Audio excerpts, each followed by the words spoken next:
दोस्तों, अक्सर आपने किसी व्यक्ति या किसी दोस्तों से बात करते समय क्या आपने यह जानने की कोशिश की है कि वे दोस्त मेरे प्रति उसके मन में क्या विचार हैं? चाणक्य नीति के अनुसार दूसरे व्यक्ति के मन का भेद जानने का सरल तरीका। आचार्य चाणक्य की गणना विश्व के श्रेष्ठतम विद्वानों में की जाती है। वह एक बहुत बड़े विद्वान, दार्शनिक और अर्थशास्त्री थे। इनकी शिक्षाओं का वर्णन उनके द्वारा लिखी गई चाणक्य नीति में किया गया है। आचार्य चाणक्य की नीतियों को न केवल देश में बल्कि विदेशों में भी पढ़ाया जाता है।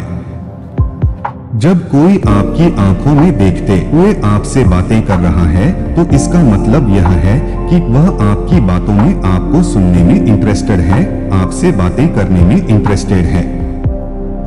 हाँ, अगर कोई बहुत ज्यादा देर आपको देखे ही जा रहा है, जिसको कि नॉर्मल लैंग्वेज में घूरना कहते हैं, अगर कोई ऐसा कर रहा है तो इसका मतलब है कि आपसे परेशान है, आपसे गुस्सा है, वह आपसे इरिटेट है।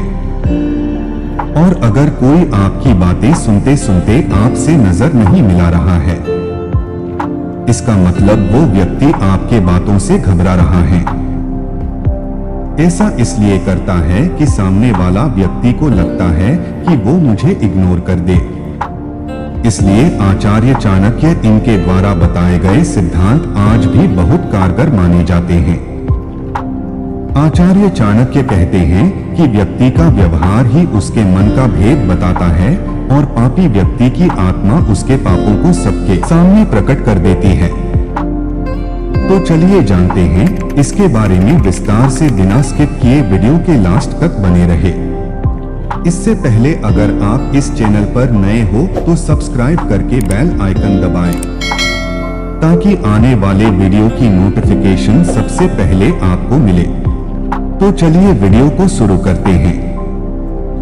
व्यवहार से खुलता है मन का भेद। व्यवहारांतर्गत माकार सूचयति भावार्थ, अर्थात व्यक्ति के मन में क्या है यह उसके व्यवहार से प्रकट हो जाता है। आदमी अपने व्यवहार से स्वयं ही अपने मन का भेद खोल देता है।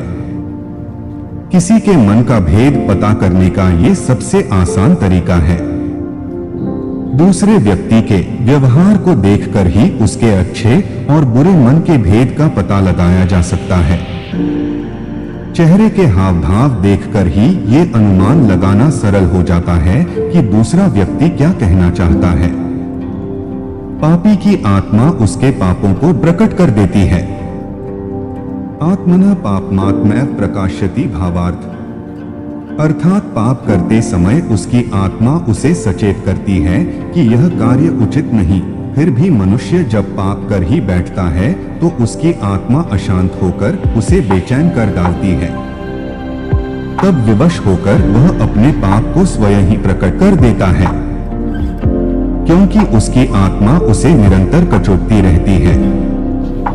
अगर वीडियो अच्छा लगा तो कमेंट करके अपना राय दें और हमारे YouTube चैनल अमर ज्ञान एक्टिव को सब्सक्राइब करके बेल आइकन दबाएं ताकि आने वाले वीडियो की नोटिफिकेशन सबसे पहले आपको मिले। और लाइक करके अपने दोस्तों के साथ शेयर करें। चाणक्य कहते हैं, जो व्यक्ति अपने मित्र और रिश्तेदारों को छोड़कर पराये लोगों को महत्व देता है वह खुद ही एक दिन नष्ट हो जाता है। जिस तरह राजा का राज्य अधर्म से नष्ट हो जाता है, ठीक उसी तरह नष्ट हो जाता है। फिर मिलेंगे एक नए वीडियो को लेकर। धन्यवाद।